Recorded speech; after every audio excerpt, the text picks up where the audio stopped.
قال الله تبارك وتعالى في القرآن المجيد والفرقان الحميد والذين ينقضون عهد الله من بعد ميثاقه ويقطعون ما أمر الله به أن يوصل ويفسدون في الأرض أولئك لهم اللعنة ولهم سوء الدار صدق الله العظيم. الصلاة والسلام عليك يا رسول الله وعلى آلك وأصحابك يا سيدي يا حبيب الله. الصلاة والسلام عليك يا نبي الله وعلى آلك وأصحابك يا رحمة للعالمين. بحمد اللہ تعالی زکوٰۃ کے مسائل ہمارے مکمل ہوئے. حقوق العباد میں حقوق والدین اور حقوق اولاد، یہ دونوں باتیں ہم بڑی تفصیل سے بحث ان پہ کر چکے ہیں. رشتہ دار اللہ تعالیٰ کی دولت، اللہ تعالیٰ کی دی ہوئی نعمت ہے جو اللہ تعالیٰ نے ہمارے رشتے بنائے. ان رشتوں کا بھی حق ہے، اور ان رشتوں کا سب سے بڑا حق یہ ہے کہ جو رشتے اللہ نے قائم فرمائے ان کو حسن سلوک اور احسان کے ساتھ نبھایا جائے. بے قدری ان رشتوں کی یہ نعمت کی ناقدری ہے. بہت سارے لوگ کہتے ہیں ہمیں ضرورت ہی کوئی نہیں کسی رشتہ دار کی، ہمیں نہیں ضرورت، چچاؤں کی ضرورت نہیں ہے، ہمیں پھوپھیوں کی ضرورت ہی کوئی نہیں، اور لوڑ ہی کوئی نہیں تھی. اگر لوڑ نہیں تھی تو اللہ نے کیوں بنائے؟ یہ چچے اللہ تعالیٰ نہ بناتا اگر ضرورت نہ ہوتی. یہ ماموں، یہ خالائیں، یہ پھوپھیں، یہ رشتے اللہ تعالیٰ نہ پیدا کرتا نا، پھر کیوں اللہ تعالیٰ نے یہ رشتے قائم فرمائے؟ اس کا مطلب ہے ہمیں ضرورت ہے اس کی. اللہ تعالیٰ کے کوئی ایک اس کے اعمال میں سے ایک عمل بھی ایسا نہیں ہے جس پر کوئی جرت کرے کہ انگلی اٹھا سکے معاذ اللہ. اس سے بدترین کافر کوئی نہیں جو اللہ تعالیٰ کے فیصلوں پہ انگلی اٹھاتا ہے اور کہتا ہے کہ یہ معاذ اللہ صحیح نہیں ہے. اللہ کے فیصلے درست ہیں. اس نے اپنی قدرت سے، اپنی حکمت سے ہمارے لیے ان رشتوں کا انتخاب کیا ہے. ایسے بھی تو ہو سکتا تھا نا، اگر اللہ چاہے. جو رب بغیر ماں اور بغیر باپ کے حضرت آدم علیہ السلام کو پیدا کر سکتا ہے، بغیر باپ کے حضرت عیسیٰ علیہ السلام کو تخلیق فرما سکتا ہے، وہ بغیر چچاؤں کے ہمیں نہیں پیدا کر سکتا، وہ بغیر رشتوں کے ہمیں نہیں پیدا کر سکتا. جو بغیر کسی وجود کے کیڑے پیدا کر سکتا ہے، پہلے کوئی وجود نہیں ہوتا پھر کیڑے پیدا ہو جاتے ہیں، آپ دیکھتے نہیں، پھل کے اندر سے کیڑے پیدا ہو جاتے ہیں. جو اس سب پر قادر ہے وہ ہمیں ایسے کیڑوں کی طرح پیدا کرنے پہ قادر نہیں ہے؟ قادر ہے، کر سکتا تھا، مگر اس نے اپنی حکمت سے یہ فیصلہ فرمایا، ہمیں بنایا، خلق فرمایا اور رشتوں کا حصار ہمارے ارد گرد قائم فرمایا. ادھر کوئی رشتے، دائیں بھی رشتے، بائیں بھی رشتے، آگے پیچھے ہر جگہ ہمارے رشتے بنائے. سو رشتوں کی قدر کرنا، انہیں نبھانا، یہ اللہ تعالیٰ کا حکم ہے. اللہ فرماتا ہے وہ لوگ جنہوں نے اللہ کے وعدے کو توڑ دیا پختہ ہو جانے کے بعد، اور جو بات اللہ تبارک و تعالیٰ نے جس چیز کے جوڑنے کا حکم دیا اسے توڑ دیا، اللہ فرماتا ہے ایسے لوگوں پر اللہ کی لعنت ہے. رشتہ وہ تعلق ہے جسے جوڑنے کا حکم اللہ تعالیٰ نے دیا ہے. قطع تعلق، رشتہ توڑنا، سبب ہوتا ہی کیا ہے؟ وجہ ہوتی ہی کیا ہے؟ اصل میں کوئی وجہ نہیں ہوتی. ہماری جو وجوہات ہیں وہ بالکل چھوٹی چھوٹی وجوہات ہیں، اور محض انا ہے ہمارے رشتوں کے ٹوٹنے میں، اور کچھ بھی نہیں ہے. کوئی ظلم نہیں، کوئی بہت بڑی زیادتی نہیں، چھوٹی چھوٹی باتیں ہیں گھروں میں جن کی وجہ سے رشتے ختم ہیں. اگر وہ باتیں آپ کھولیں قریدیں، نکلے گا کیا؟ فلاں موقع پہ میرے گھر میں فنکشن تھا تو تم آئے نہیں. نتیجہ کیا ہے جی؟ مرن جین ختم جے. سبحان اللہ، اتنی آسانی سے ختم. وہ رشتہ ہم نے بھیجا تھا، تم نے قبول نہیں کیا. وہ ہم چاہتے تھے کہ فلاں بہن بھائی کے گھر تو رشتہ نہ کرے، تم نے پھر کیا.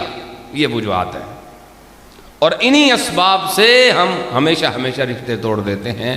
ایسے لوگوں کو میں جانتا ہوں، آپ بھی جانتے ہیں یقیناً، اسی معاشرے کا فرد ہے.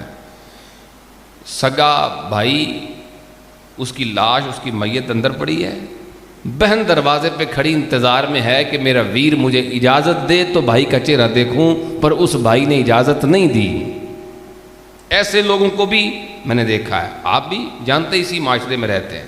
اتنے سخت دل اور اتنے پتھر دل ہو گئے، ہمیں قدر ہی نہیں، احساس ہی نہیں کہ اللہ تعالیٰ نے یہ کتنی بڑی دولت ہمیں دی ہے، اور اگر اس کا پاس کریں گے، اس کا خیال کریں گے، انا تھوڑی سی اگر ختم کر دیں، اس فرعونیت کو اور اس بربریت کو اگر اپنے اندر سے نکال دیں، تو اللہ تعالیٰ کتنے انعامات عطا فرمائے گا۔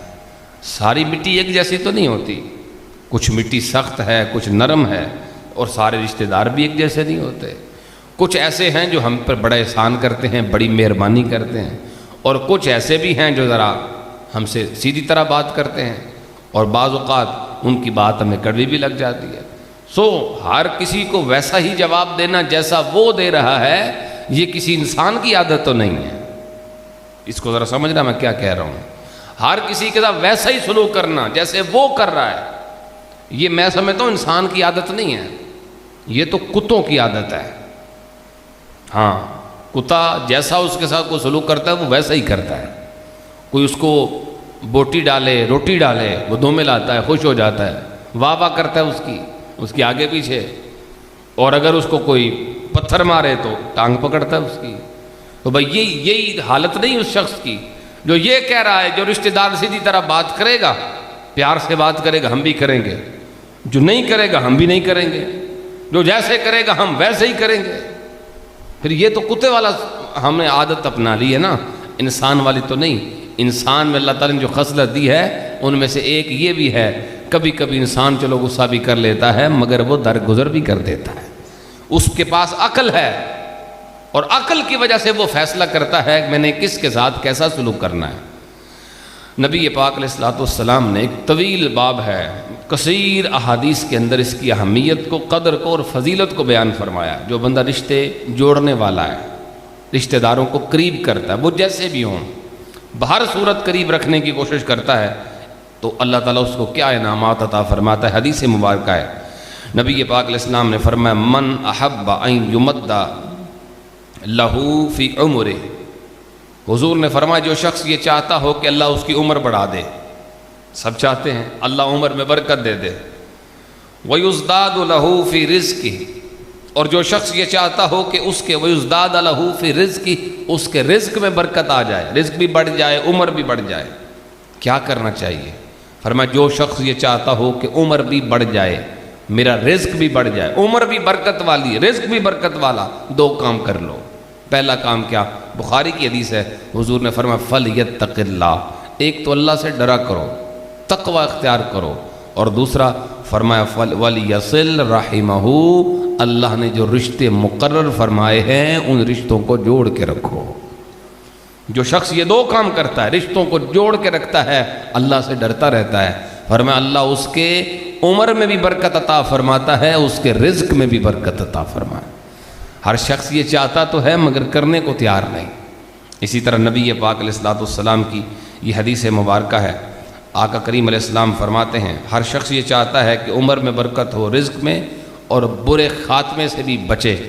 یہ چاہت ہے ہماری کہ بری موت سے بچے۔ روزانہ سڑک پہ لوگ مر جاتے ہیں، ہم بھی ڈر جاتے ہیں، کلیجے کانپ جاتے ہیں، اور دل ڈر جاتے ہیں کہ اللہ ایسی موت سے بچا، کیچڑوں والی موت، ایسی ضلالت والی موت سے اللہ ہمیں محفوظ فرمائے، عزت والی موت عطا کرے۔ برے خاتمے سے بچنا ہر کسی کی خواہش ہے۔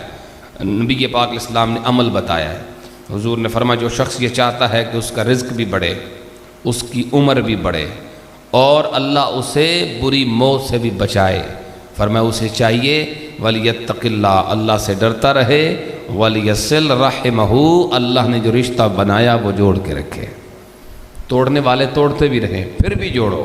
ایک صحابی حضور کی خدمت میں حاضر ہوئے، یا رسول اللہ آپ کہتے رشتے جوڑیں، تو میں تو جوڑنے کی بڑی کوشش کرتا ہوں، میں آگے ہوتا ہوں اور پیچھے ہو جاتے ہیں، میں اور آگے ہوتا ہوں وہ اور پیچھے ہو جاتے ہیں، مفہوماً حدیث پڑھ رہا ہوں۔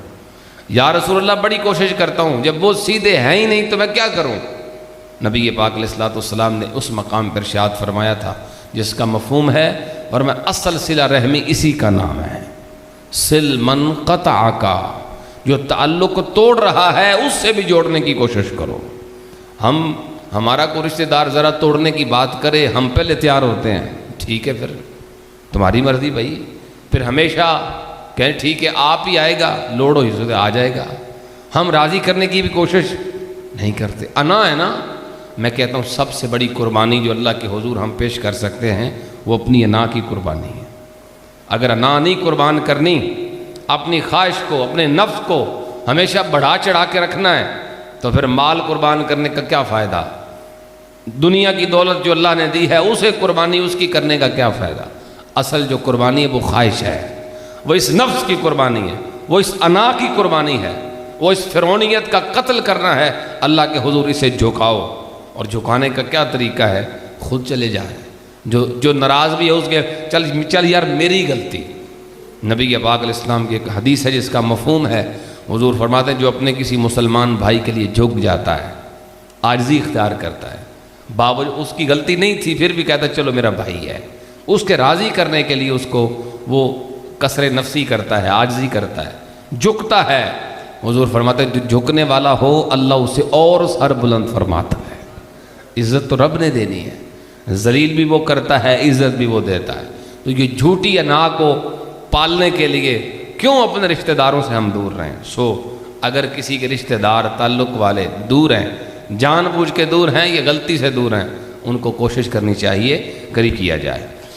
نبی پاک علیہ الصلوۃ والسلام ارشاد فرماتے ہیں، یہ مسند احمد کی حدیث ہے، فرمایا لا يدخل الجنہ صاحب خمس، حضور نے فرمایا 5 گناہ کرنے والے جنت میں نہیں جائیں گے۔ 5 گناہ ہیں جو کرنے والے جنت میں نہیں جائیں گے۔ پہلا فرمایا مدمن خمر، شراب کی عادت رکھنے والا، جس کو شراب پینے کی عادت ہو۔ ولا مؤمن بسحر، اور فرمایا جادو پر پکا یقین رکھنے والا، یعنی اس کا یقین اور ایمان یہ ہو کہ جادوگر جو کرے گا وہ بالکل کر سکتا ہے، اور جادو میں تاثیر خود بخود ہے۔ ہمارا عقیدہ ہے نا کہ جادو بھی کام تبھی کرتا ہے جب رب چاہے، تاثیر اللہ کی۔ تو فرمایا ولا مؤمن بسحر، وہ جو جادو پر پکا یقین رکھتا ہے کہ تاثیر ہی اس جادو میں ہے، وہ بھی جنت میں نہیں جائے گا۔ اور تیسرے نمبر پہ فرمایا ولا قاطع الرحم، رشتے توڑنے والا بھی جنت میں نہیں جائے گا۔ بڑی آسانی سے کہہ دیتے ہیں مرن جین ختم، حضور فرماتے ہیں جنت اچ کوئی نہیں جانا۔ پھر فرمایا ولا کاہن، جو نجومی ہے، کاہن ہے، جنت میں نہیں جائے گا، لوگوں کا یقین خراب کر رہا ہے۔ ولا منان، اور کسی کو کچھ دینے کے بعد احسان جتانے والا بھی جنت میں نہیں جتا جائے گا۔ یہ 5 گناہ ہیں، ان میں سے تیسرے نمبر پر نبی پاک علیہ السلام نے فرمایا رشتے توڑنے والا۔ ہم سوچیں ہم توڑ رہے ہیں یا اللہ کی اس نعمت کی قدر کرتے ہوئے رشتے جوڑ رہے ہیں؟ پھر نبی پاک علیہ الصلوۃ والسلام کی ایک اور حدیث پاک بات مکمل کر رہے ہیں۔ حضور نے فرمایا یہ رشتہ جو ہے خود ایک مخلوق ہے، اللہ کے عرش کے ساتھ یہ رشتہ لٹکا ہوا، اور اللہ کی بارگاہ میں عرض کرتا ہے یہی رشتہ، یہ رشتہ داری خود عرض کرتی ہے یا رب ظلم تو، اے اللہ مجھ پہ ظلم کیا جاتا ہے، یا رب انی قطعت، اے اللہ مجھے کاٹا جاتا ہے، مجھے توڑا جاتا ہے۔ اللہ فرمائے گا الا ترضینا، اے رشتے، اے رحم، کیا تو اس بات پہ خوش نہیں؟ ان اقطع من قتلک واصل من وصلک، جو تجھے توڑے گا میں اس سے توڑ لوں گا، جو تجھے جوڑے گا میں اس سے جوڑ لوں گا۔ کیا تو اس بات پہ خوش نہیں ہے؟ یہ بات اللہ تبارک و تعالیٰ نے رشتے سے فرمائی ہے، جو تجھے توڑے، تجھے کاٹے، میں اس سے تعلق توڑ لوں گا، اور جو تجھے جوڑنے کی کوشش کرے گا میں اس سے اپنا تعلق اور مضبوط کر لوں۔ اللہ تعالیٰ کے لیے چاہتے ہو کہ اللہ کے ساتھ جو ہمارا تعلق ہے وہ مضبوط رہے، اللہ کی رحمتوں کا تعلق مضبوط رہے، اس کا کرم ہمارے شامل حال ہمیشہ رہے، تو پھر حل اور طریقہ یہ ہے کہ ہم ان رشتوں کی قدر کریں اور جوڑ کے رکھنے کی کوشش کریں۔ اسی طرح ایک حدیث پاک، اور اس میں بھی اسی خیال کو رد کیا گیا جو عام طور پہ ہمارے ذہنوں میں ہوتا ہے کہ بھئی رشتہ دار خود ہی سیدھے نہیں تو ہم کیا کریں، وہی سیدھا سلوک ہمارے ساتھ نہیں کرتے، 1000 کوشش کے باوجود ہیں ہی سیدھے نہیں، ٹیڑے ہی ٹیڑے، کیا کریں؟ سرکار کریم علیہ السلام نے فرمایا لیس الواصل بالمقافی، فرمایا جو برابری کا سلوک کرنے والا ہے، برابری کا سلوک یعنی جیسا کرے ویسا ہی اس کے ساتھ سلوک، فرمایا جو یہ برابری کا سلوک کرنے والا ہے یہ واصل نہیں ہے، در حقیقت یہ رشتے جوڑنے والا نہیں ہے۔ حقیقت میں رشتے جوڑنے والا کون ہوتا ہے؟ فرمایا وَلَكِنَّ الْوَاصِلَ الَّذِي اِذَا قُطِعَتْ رَحِمُهُ وَصَلَهَا۔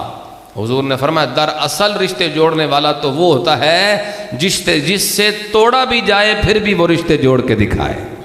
دراصل تو واصل یہ ہے، اصل صلہ رحمی کرنے والا یہ شخص ہے کہ رشتہ دار بے شک اس کے ساتھ اچھا سلوک نہیں بھی کرتے پھر بھی وہ ان کے ساتھ حسن سلوک سے ہی پیش آتا ہے۔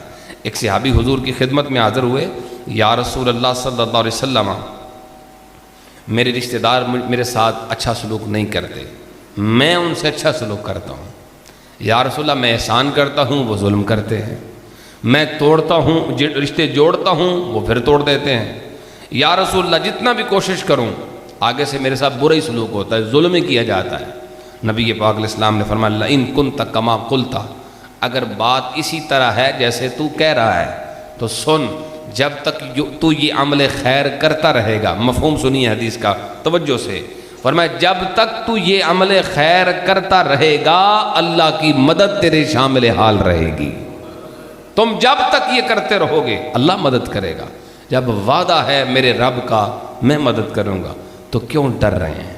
سو آج ہی عہد کریں، جو یہاں تشریف ہیں فرمائیں، جو یہاں نہیں ہیں ان تک پیغام پہنچائیں، بس چھوڑ دیں انا کو، آئیں خود جھکیں، اللہ سر بلند کرے گا۔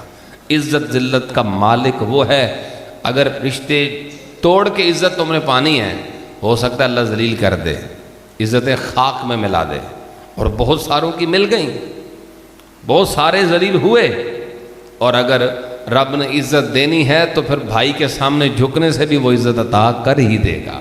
جو عزت اس نے مقدر فرمائی ہے وہ ضرور عطا فرمائے گا۔ آخری حدیث اور بات مکمل کرتے ہیں۔ نبی پاک علیہ السلام نے فرمایا تم مجھے 6 چیزوں کی ضمانت دو میں تمہیں جنت کی ضمانت دیتا ہوں۔ 6 چیزوں کی ضمانت دو، ان 6 کاموں کی میں جنت کی ضمانت دیتا ہوں۔ پہلی فرمایا اذا حدث احدکم فلا یکذب، جب بات کرنی ہے تو سچی کرنی ہے، جھوٹ نہیں بولنا، سچی بات کرو جنت کی ضمانت دیتا ہوں۔ پھر فرمایا واذا وعد فلا یخلف، جب وعدہ کرو تو پھر پورا کرو، وعدے کی خلاف ورزی نہیں کرنا۔ تیسرے نمبر پہ فرمایا وَإِذِ اؤْتُمِنَ فَلَا يَخُنْ، اگر کسی کے پاس تم میں سے امانت رکھوائی جائے تو وہ اس میں خیانت نہیں کرے گا۔ نمبر 4 فرمایا غُضُّوا أَبْصَارَكُمْ، نظریں جھکا کے رکھو۔ نمبر 5 وَاحْفَظُوا فُرُوجَكُمْ، اپنی شرمگاہوں کی حفاظت کرو۔ اور نمبر 6 وَصِلُوا أَرْحَامَكُمْ، اپنے رشتوں کو جوڑ کے رکھو۔ یہ 6 کام ان کی ضمانت دو کہ کرو گے، جو کرنے کے ہیں وہ کرو گے، جو بچنے کے ہیں ان سے بچو گے۔ حضور فرماتے ہیں ان 6 کاموں کی ضمانت تم دو، جنت کی ضمانت تمہیں نبیوں کا سردار عطا فرماتا ہے۔ اللہ تعالی ہمیں عمل کی توفیق عطا فرمائے، رشتوں کی قدر کر کے اور ان کو نبھانے کی، ان کے حق ادا کرنے کی توفیق عطا فرمائے۔ ایک وہ صدقہ ہے جو آپ ویسے کسی مسکین کو دیتے ہیں، اور ایک وہ زکوٰۃ یا وہ صدقہ ہے جو ہم کسی عزیز کو دیتے ہیں۔ حدیث پاک کا مفہوم ہے جو مسکین کو دیا تو وہ 1 گنا صدقہ ہے، اور جو کسی رشتہ دار کو دیا اس کا ثواب اللہ دگنا عطا فرماتا ہے۔ صلہ رحمی کا ثواب بھی ہے اور صدقے کا۔ اللہ عمل کی توفیق عطا فرمائے۔ وما علیہ الا البلاغ۔